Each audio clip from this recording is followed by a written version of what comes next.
나를 기억하시나요? 당신이 버렸던 그 이름으로 다시 돌아왔어요. 한 통의 초대장이 70대 노인 정혜원의 손에 들어왔어요.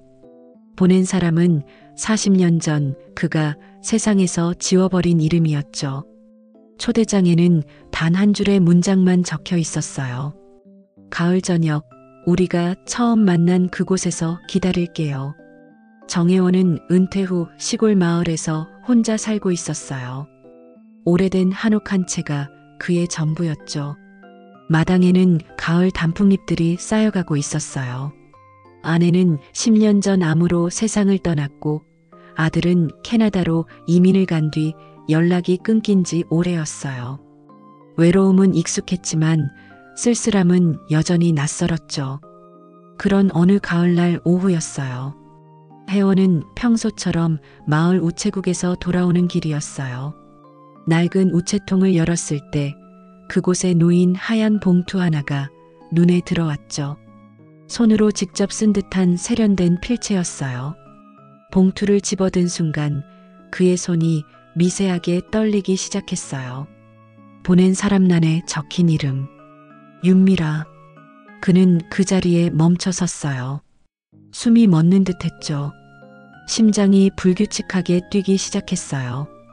그 이름은 40년 전 자신이 버리고 도망쳤던 첫사랑이었어요.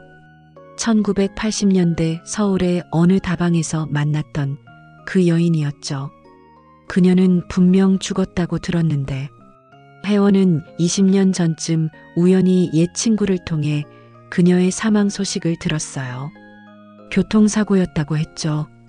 그는 그날 밤 혼자 소주 한 병을 비웠던 기억이 났어요. 하지만 지금 그녀의 이름이 다시 살아서 돌아온 거예요. 봉투를 뜯는 손이 계속 떨렸어요. 안에는 고급스러운 크림색 편지지 한 장이 들어 있었죠. 가을 저녁, 우리가 처음 만난 그곳에서 기다릴게요. 미라. 그 글씨체는 분명 그녀의 것과 닮아 있었어요. 초대장은 서울 남산 밑 작은 다방을 가리키고 있었어요. 하얀 목련 다방. 그들이 처음 만났던 바로 그 장소였죠. 정혜원은 사흘 동안 고민했어요. 이것이 누군가의 장난인지 아니면 정말 그녀와 관련된 일인지 알 수 없었죠. 하지만 호기심은 두려움보다 강했어요. 그는 결국 서울행 버스에 몸을 실었어요. 2시간의 여정 동안 창밖만 바라봤죠. 기억 속 서울은 많이 변해 있었어요. 하지만 남산 밑 골목만큼은 여전히 옛 모습을 간직하고 있었어요. 좁은 골목길을 따라 걷자 기억 속 그 다방이 나타났어요. 하얀 목련이라는 간판은 빛바랬지만 여전히 그 자리에 있었죠. 혜원은 문 앞에서 잠시 망설였어요. 심호흡을 한 번 하고 손잡이를 돌렸어요. 딸랑 문종이 울렸어요. 다방 안으로 들어서자 시간이 멈춘 듯한 느낌이었어요. 오래된 향수 냄새와 커피 향이 섞여 있었죠. 그리고 스피커에서는 낯익은 멜로디가 흘러나왔어요. 라스트 왈츠. 엥겔베르트 humperdink의 목소리가 다방을 채우고 있었어요. 그들이 마지막으로 함께 들었던 바로 그 곡이었죠. 혜원의 시선이 다방 안을 훑었어요. 손님은 거의 없었어요. 그때 창가 쪽 테이블에 앉은 여인이 눈에 들어왔죠. 그는 그 자리에 얼어붙었어요. 윤미라. 분명 그녀의 모습이었어요. 같은 웨이브의 긴 머리, 도톰한 입술, 그리고 그 눈빛. 하지만 뭔가 이상했어요. 그녀의 나이는 도무지 계산이 맞지 않았죠. 40년이 흘렀다면 그녀도 60대 후반이어야 했어요. 하지만 창가에 앉은 여인은 40대 초반처럼 젊고 생기가 돌았어요. 여인이 고개를 들어 그를 바라봤어요. 미소를 지으며 손짓했죠. 혜원은 다리에 힘이 풀린 채 천천히 그녀에게 다가갔어요. 미라, 정말 당신인가요? 그의 목소리는 떨리고 있었어요. 여인은 부드럽게 웃으며 대답했어요. 그 이름을 아직도 기억하고 계셨군요. 하지만 전 윤미라가 아니에요. 혜원은 그 말에 더 혼란스러워졌죠. 여인은 그에게 자리에 앉으라고 권했어요. 혜원은 마치 꿈을 꾸는 것 같은 기분으로 그녀 맞은편에 앉았어요. 테이블 위에는 이미 식어버린 커피 2잔이 놓여 있었어요. 오래 기다리셨나요? 혜원이 떨리는 목소리로 물었어요. 여인은 고개를 저으며 미소 지었어요. 아니에요. 40년을 기다린 것에 비하면 이 정도는 아무것도 아니죠. 그녀의 말에 혜원은 가슴이 철렁 내려앉았어요. 저는 윤서연이에요. 여인이 천천히 입을 열었어요. 윤미라의 딸이죠. 그 말에 혜원의 눈이 커졌어요. 딸이라고요? 네, 어머니의 유일한 딸이에요. 서연은 커피 잔을 한 모금 마시고 천천히 말을 이었어요. 1984년 9월 17일에 태어났어요. 당신이 어머니를 떠난 지 정확히 8개월 후였죠. 혜원은 머릿속이 하얘졌어요. 계산이 맞아떨어졌어요. 1984년 1월 그가 미라를 마지막으로 만났던 때 어머니는 당신을 기다리다 병을 얻어 돌아가셨어요. 서연의 목소리가 조금씩 낮아졌어요. 20년 전이었죠. 2005년 11월 3일. 위암 말기였어요. 병원에서 6개월이라고 했지만 어머니는 3개월밖에 버티지 못했어요. 혜원은 숨쉬기가 힘들어졌어요. 마지막까지 당신 이름을 부르셨다고 해요. 서연이 계속 말했어요. 병실에서 혼자 중얼거리셨대요. 혜원아, 미안해. 내가 너를 붙잡았어야 했는데. 혜원아, 서연이가 너를 닮았어. 웃는 모습이 똑같아. 혜원아. 혜원은 아무 말도 할 수 없었어요. 가슴 한편이 무너져 내리는 것 같았죠. 눈물이 흐르는 것도 모른 채 그저 앉아 있었어요. 하지만 난 그녀가 교통사고로 한참 만에 간신히 말을 꺼냈어요. 그건 거짓이었어요. 서연의 목소리가 차가워졌어요. 눈빛도 순간 얼음처럼 변했죠. 정확히는 진실의 절반만 알려진 거예요. 어머니를 그렇게 만든 사람이 있어요. 그리고 당신이 남긴 건 추억만이 아니었어요. 서연은 가죽 가방에서 낡은 사진 한 장을 천천히 꺼냈어요. 테이블 위에 조심스럽게 올려놓았죠. 흑백 사진이었어요. 가장자리가 누렇게 변색되어 있었고 오른쪽 모서리는 약간 찢어져 있었어요. 그 속에는 젊은 날의 정혜원과 윤미라가 있었어요. 둘은 서울 어느 공원 벤치에 앉아 있었어요. 혜원은 양복을 입고 있었고 미라는 하얀 원피스를 입고 있었죠. 그리고 미라의 품에는 하얀 보자기에 쌓인 갓난아기가 안겨 있었어요. 아기의 작은 손이 보자기 밖으로 삐져나와 있었어요. 혜원은 사진을 집어들었어요. 손이 심하게 떨렸죠. 이게 언제? 1984년 9월이에요. 서연이 대답했어요. 제가 태어난 지 일주일 후에요. 어머니가 당신에게 편지를 보냈죠. 아기가 태어났다고, 꼭 만나자고. 하지만 답장은 없었어요. 혜원은 기억을 더듬었어요. 그 무렵 그는 이미 부산으로 내려가 있었어요. 아버지가 정해준 여자와 선을 보던 시기였죠. 미라의 편지는 받지 못했을 거예요. 아니, 어쩌면 일부러 피했을지도 몰라요. 사진을 뒤집자 뒷면에 연필로 쓴 글씨가 있었어요. 1984년 9월 서연이와 함께. 혜원아, 우리 딸이야. 미라의 필체였어요. 혜원은 사진을 가슴에 안았어요. 이게 대체 말이 제대로 나오지 않았어요. 그 아이가 바로 저예요. 서연이 조용히 말했어요. 당신의 딸이자 어머니가 혼자 키운 아이죠. 어머니는 저를 키우면서도 당신을 원망하지 않으셨어요. 대신 제게 이렇게 말씀하셨죠. 내 아빠는 좋은 사람이야. 다만 운이 나빴을 뿐이지. 서연의 목소리가 잠시 떨렸어요. 저는 어릴 때 그 말을 이해하지 못했어요. 왜 아빠가 없는지, 왜 친구들은 아빠가 있는데 나만 없는지. 학교에서 아빠와 함께하는 행사가 있을 때마다 울었어요. 어머니는 항상 혼자 우셨죠. 다른 아이들이 아빠 손을 잡고 웃을 때 전 어머니 옷자락만 붙잡고 있었어요. 혜원은 완전히 무너졌어요. 40년 전 그가 도망쳤던 이유들이 머릿속을 스쳐 지나갔어요. 집안의 반대, 아버지의 호통, 그깟 다방 여자 때문에 집안을 망칠 셈이냐, 미래에 대한 두려움, 아기를 키울 자신이 없었던 것, 그리고 무엇보다 비겁함, 책임을 지기 싫었던 26 청년의 비겁함. 그는 미라가 임신한 사실도 모른 채 그냥 떠나버렸던 거예요. 아니, 알고 싶지 않았던 건지도 몰라요. 미안해. 정말 미안해. 혜원의 눈에서 눈물이 끊임없이 흘러내렸어요. 70평생 살면서 이렇게 울어본 적이 없었어요. 어머니는 당신을 용서했어요. 서연이 말했어요. 돌아가시기 전날 제 손을 잡고 말씀하셨어요. 서연아, 내 아빠를 원망하지 마. 그 사람도 힘들었을 거야. 만약 언젠가 만나게 되면 엄마가 행복했다고 전해줘. 서연의 눈에도 눈물이 맺혔어요.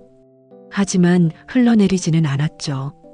하지만 전 용서할 수 없어요. 그녀의 목소리가 다시 차갑게 식었어요. 어머니가 얼마나 힘들게 사셨는지 저는 알아요. 낮에는 세탁소에서 일하고 밤에는 식당 설거지를 하셨어요. 손이 갈라지고 피가 나도 일을 멈추지 않으셨죠. 제 학비를 벌기 위해서. 그런 어머니가 병원에서 혼자 죽어가는 걸 지켜봤어요. 당신은 어디 있었나요? 혜원은 아무 대답도 할 수 없었어요. 그 시간 그는 무엇을 하고 있었을까요? 편안한 집에서 아내와 함께 저녁을 먹고 있었을까요? 아들 학교 성적을 걱정하고 있었을까요? 서연은 표정 없이 그를 바라봤어요. 사과를 듣고 싶어서 부른 게 아니에요. 이미 40년이 지났어요. 사과로 뭐가 바뀌나요? 이제 당신이 해야 할 일이 남았어요. 어머니의 마지막 부탁이죠. 혜원은 고개를 들어 그녀를 바라봤어요. 무엇을 하면 되나요? 진실을 밝혀주세요. 서연이 단호하게 말했어요. 어머니가 정말로 사고로 돌아가신 건지, 아니면 누군가에 의해 죽임을 당한 건지, 그리고 만약 후자라면 그 사람을 찾아내주세요. 당신만이 할 수 있는 일이에요. 잠시 침묵이 흘렀어요. 다방 안에는 여전히 라스트 왈츠가 흘러나오고 있었죠. 혜원은 눈물을 닦으며 고개를 끄덕였어요. 무엇을 하면 되나요? 제가 할 수 있는 일이라면 뭐든. 서연은 테이블 아래에서 두꺼운 갈색 봉투를 천천히 꺼냈어요. 봉투의 가장자리는 낡았고 여러 번 접었다 편 흔적이 있었죠. 그것을 조심스럽게 혜원 쪽으로 밀어냈어요. 먼저 이걸 열어보세요. 혜원은 떨리는 손으로 봉투를 집었어요. 무게감이 느껴졌죠. 봉투를 열자 안에는 여러 장의 서류가 들어있었어요. 오래된 병원 기록지, 보험 증서, 진료 기록, 그리고 몇 장의 사진들. 혜원은 서류를 하나씩 꺼내 살펴봤어요. 모든 서류에는 정혜원이라는 이름이 공통으로 적혀 있었어요. 이게 뭔가요? 왜 내 이름이? 어머니가 당신 이름으로 보험을 들었어요. 서연의 목소리는 담담했지만 냉정했어요. 1985년 3월이에요. 제가 태어난 지 6개월 후였죠. 당신이 떠난 직후였어요. 혜원은 보험 증서를 자세히 들여다봤어요. 계약자 윤미라, 피보험자 정혜원, 수익자 윤서연. 어머니는 당신이 돌아올 거라 믿으셨나 봐요. 서연이 조용히 말했어요. 그래서 만약의 경우를 대비해 제 앞으로 보험을 들어놨던 거예요. 당신 이름으로요. 매달 3만 원씩 20년 동안 꼬박꼬박 넣으셨어요. 세탁소 일하시면서 버신 돈으로요. 회원은 서류를 한 장 한 장 넘겨봤어요. 병원 진료 기록이 보였어요. 1990년 급성위염, 1995년 만성피로 증후군, 2000년 우울증, 2004년 위암 진단. 어머니는 많이 아프셨어요. 서연의 목소리가 떨렸어요. 하지만 한 번도 저한테 아프다는 말씀을 하지 않으셨어요. 항상 웃으셨죠. 괜찮다고, 엄마는 튼튼하다고. 회원은 진료 기록을 보며 가슴이 찢어지는 것 같았어요. 그리고 마지막 장에서 그의 손이 멈췄죠. 사망진단서였어요. 성명 윤미라. 생년월일 1958년 4월 12일. 사망일시 2005년 11월 3일 오전 7시 23분. 사망장소 서울시 용산구 한강로 3가. 사인 두부 외상으로 인한 뇌출혈. 교통사고라고 들었는데. 회원이 중얼거렸어요. 그건 겉으로 알려진 것뿐이에요. 서연이 차갑게 말했어요. 경찰 보고서에는 그렇게 적혀 있죠. 하지만 저는 믿지 않아요. 사고로 죽은 줄 알았던 어머니는 사실 살해당했어요. 뭐라고요? 회원은 충격에 숨이 막혔어요. 무슨 말씀을? 어머니는 그날 밤 11시에 누군가를 만나러 나가셨어요. 서연이 천천히 설명하기 시작했어요. 저는 그날 대학 과제 때문에 밤을 새우고 있었어요. 어머니가 외출하시는 걸 봤죠. 누구 만나러 가시냐고 물었더니 웃으시면서 대답하셨어요. 오래된 친구야. 금방 올게. 그게 마지막이었어요. 서연의 목소리가 떨렸어요. 다음 날 아침 7시 경찰한테 전화가 왔어요. 한강 근처 도로에서 어머니가 발견되었다고. 병원으로 달려갔지만 이미 늦었어요. 회원은 말없이 듣고 있었어요. 경찰은 음주운전 차량에 치여 사망한 것으로 결론 내렸어요. 뺑소니 사고라고 했죠. 하지만 이상한 점이 너무 많았어요. 서연은 또 다른 서류를 꺼냈어요. 첫째, 어머니는 평생 술을 입에 대지 않으셨어요.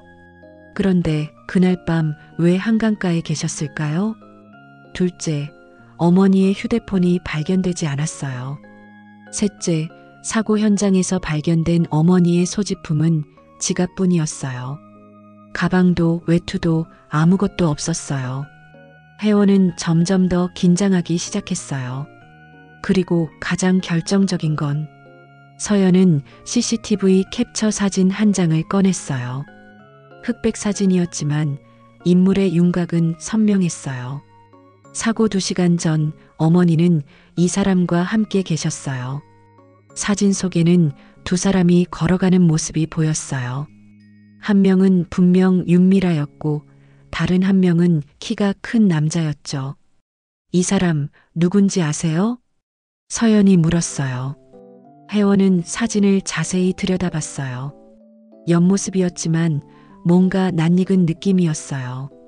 걸음걸이, 체격, 그리고 코트를 입은 실루엣. 잘 모르겠는데 옆모습이라. 그럼 이건 어떠세요? 서연은 다른 사진을 내밀었어요. 이번엔 정면 사진이었어요. 1980년대의 단체 사진이었죠. 대학교 연극 동아리 사진 같았어요. 흑백 사진 속에는 20명 정도의 젊은이들이 있었어요. 앞줄 가운데에는 젊은 정혜원과 윤미라가 나란히 앉아 있었고 그 옆에는 키가 크고 잘생긴 남자가 웃으며 서 있었죠. 사진 아래 작은 글씨로 이름들이 적혀 있었어요. 박노식? 회원은 그 이름을 작게 중얼거렸어요. 심장이 쿵하고 내려앉는 느낌이었죠. 맞아요. 서연의 눈빛이 날카로워졌어요. 당신의 가장 오랜 친구 박노식이에요. 그리고 어머니를 마지막으로 만난 사람이죠. 혜원은 고개를 저었어요. 아니야. 노식이가? 그럴 리 없어. 그 사람은 내 친구야. 40년 넘게 알고 지낸 친구라고. 제가 왜 거짓말을 하겠어요? 서연이 냉정하게 말했어요. 저는 10년 동안 이 사람을 추적했어요. 어머니가 돌아가신 후 하나하나 퍼즐을 맞춰 나갔죠. 서연은 가방에서 또 다른 봉투를 꺼냈어요. 이것들을 보세요. 안에는 여러 통의 편지가 들어 있었어요. 모두 손으로 쓴 편지들이었죠. 박노식이 어머니에게 보낸 편지들이에요. 1985년부터 2005년까지 20년 동안 보낸 거예요. 혜원은 편지 한 통을 조심스럽게 꺼내 읽기 시작했어요. 미라에게. 혜원이가 떠난 지 1년이 지났네요. 그 사람은 돌아오지 않을 거예요. 이제 그만 포기하세요. 제가 당신 곁에 있잖아요. 노식. 다음 편지도 비슷한 내용이었어요. 미라, 서연이가 많이 컸네요.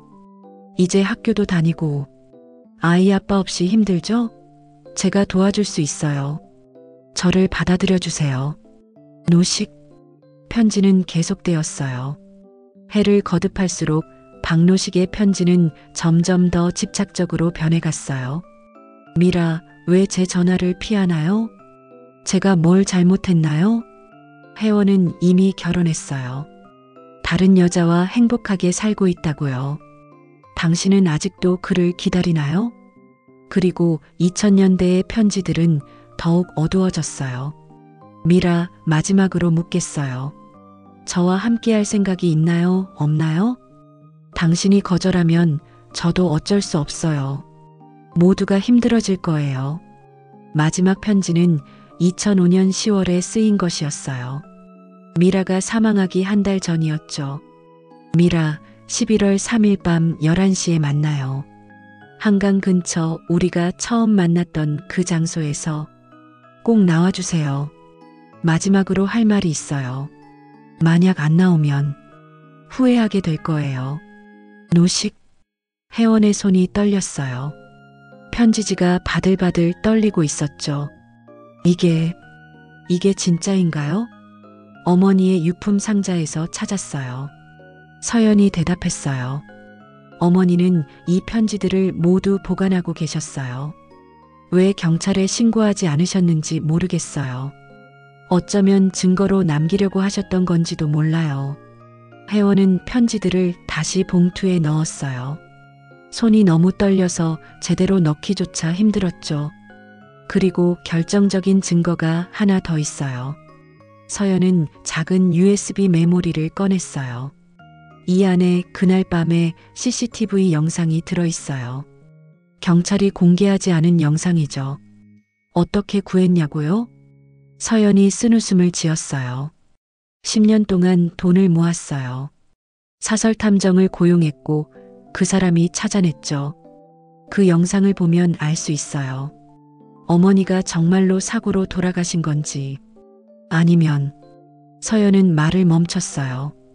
혜원은 USB를 받아 손에 꽉 쥐었어요. 범인은 아직 이 근처에 살고 있어요. 서연이 단호하게 말했어요. 당신 집에서 차로 10분 거리예요. 당신 옆집 마을에서 혼자 살고 있죠. 은퇴 후 시골로 내려와서. 혜원의 얼굴이 창백해졌어요. 박노식? 그는 3년 전 혜원과 같은 마을로 이사를 왔었어요. 오랜만에 친구랑 가까이 살고 싶어서. 그렇게 말하면서 혜원은 그저 반가워했었죠. 일주일에 2~3번씩 만나 소주를 마시고 등산도 함께 다니고 고스톱도 치고. 그런데 그 사람이. 당신이 그를 찾아가야 해요. 서연의 목소리가 조용하지만 단호했어요. 왜 내가? 혜원이 떨리는 목소리로 물었어요. 경찰에 신고하면 되는 거 아닌가요? 증거가 충분하지 않아요. 서연이 고개를 저었어요. CCTV 영상만으로는 살인을 입증할 수 없어요. 편지들도 마찬가지고요. 게다가 20년이나 지난 일이에요. 경찰은 이미 사건을 종결했고. 재수사를 신청해도 받아들여지지 않을 거예요. 그럼 어떻게? 자백을 받아내야 해요. 서연의 눈빛이 차갑게 빛났어요. 그 사람의 입으로 직접 진실을 말하게 해야 해요. 그래야 어머니가 편히 쉬실 수 있어요. 왜냐면 그 사람은 당신의 가장 가까운 사람이고 당신만이 그의 마음을 열 수 있으니까요. 40년 지기 친구잖아요. 당신 앞에서라면 그 사람도 방심할 거예요. 혜원은 한참을 망설이다가 고개를 끄덕였어요. 알겠어요. 만나볼게요. 하지만 제가 뭘 어떻게 해야 할지. 이걸 가지고 가세요. 서연은 작은 녹음기를 하나 더 건넸어요. 대화를 녹음하세요. 그리고 이 질문들을 던져보세요. 서연은 종이 한 장을 펼쳤어요. 거기에는 몇 가지 질문들이 적혀 있었죠. 2005년 11월 3일 밤 어디 있었나요? 윤미라를 마지막으로 만난 게 언제인가요? 왜 어머니에게 20년 동안 편지를 보냈나요? 어머니를 사랑했나요? 혜원은 종이를 접어 주머니에 넣었어요. 준비되면 보세요. 서연이 마지막으로 말했어요. 그리고 어머니를 위해 진실을 밝혀주세요. 이게 당신이 40년 전에 하지 못한 일이에요. 이제라도 책임을 지세요. 혜원은 집에 돌아왔지만 그날 이후 단 한순간도 마음이 편해지지 않았어요. 서연이 건넨 USB는 책상 위에서 마치 사람처럼 그를 바라보고 있었어요. 그는 불을 끄고 앉아 USB를 한참 동안 들여다봤어요. 그 작은 물체 안에 자신이 버린 과거와 마주하고 싶지 않은 진실이 숨어 있다는 걸 본능적으로 알고 있었죠. 밤이 깊어가도 심장은 가라앉지 않았어요. 숨을 쉴 때마다 가슴 속에서 오래된 기억이 되살아났죠. 그는 속삭이듯 말했어요. 지금이라도 진실을 마주할 수 있을까? 그 말이 방 안의 공기를 갈랐어요. 낡은 시계 초침 소리가 유난히 크게 들렸습니다. 사흘째 되는 새벽 그는 마침내 USB를 컴퓨터에 꽂았어요. 화면에 희미한 불빛이 번쩍이며 폴더 4개가 나타났습니다. 병원 기록, 보험 서류, 목격자 진술, 그리고 편지들. 혜원은 한참 동안 손을 떨다가 가장 마지막 폴더를 클릭했어요. 모니터 속에는 오래된 편지들이 스캔된 채 정렬되어 있었어요. 누렇게 바랜 종이, 삐뚤빼뚤한 필체, 글자마다 눈물이 번진 흔적이 보였죠. 혜원 씨, 오늘도 당신을 기다렸어요. 혜원 씨, 우리 아이가 태어났어요. 당신을 꼭 보여주고 싶었어요. 혜원 씨, 노식 씨가 자꾸 찾아와요. 이상해요. 무서워요. 혜원의 눈이 떨렸어요. 한 문장 한 문장이 심장에 못처럼 박혀 들어왔죠. 마지막 편지의 날짜는 2005년 10월. 미라가 세상을 떠나기 한 달 전이었어요. 그는 숨을 들이켰습니다. 눈앞이 하얗게 번졌어요. 그녀의 목소리가 귓가에서 들리는 듯했죠. 혜원 씨, 저는 괜찮아요. 하지만 가끔 너무 외로워요. 그는 모니터에 손을 얹었어요. 차가운 화면 너머로 오래된 체온을 느끼려는 듯했죠. 그는 다음 폴더를 열었어요. CCTV 영상. 화면 속에는 어두운 도로 위를 걷는 두 사람의 모습이 보였어요. 희미한 가로등 불빛 아래 한 여자는 머플러를 두르고 있었고 그 옆에는 키 큰 남자가 그림자처럼 따라붙었죠. 차 문이 닫히는 순간 여자의 얼굴이 스쳐 지나갔어요. 분명 미라였어요. 그녀의 입술이 미세하게 떨리고 있었죠. 혜원의 손끝이 굳어졌어요. 그는 더 이상 숨을 쉬지 못했죠. 모든 게 퍼즐처럼 맞아떨어졌어요. 노식이 미라를 사랑했고 그 사랑이 집착으로 변했고 거절당한 순간 그녀는 돌아오지 못할 길로 떠난 거예요. 혜원은 떨리는 손으로 전화기를 들었어요. 노식의 번호를 눌렀죠.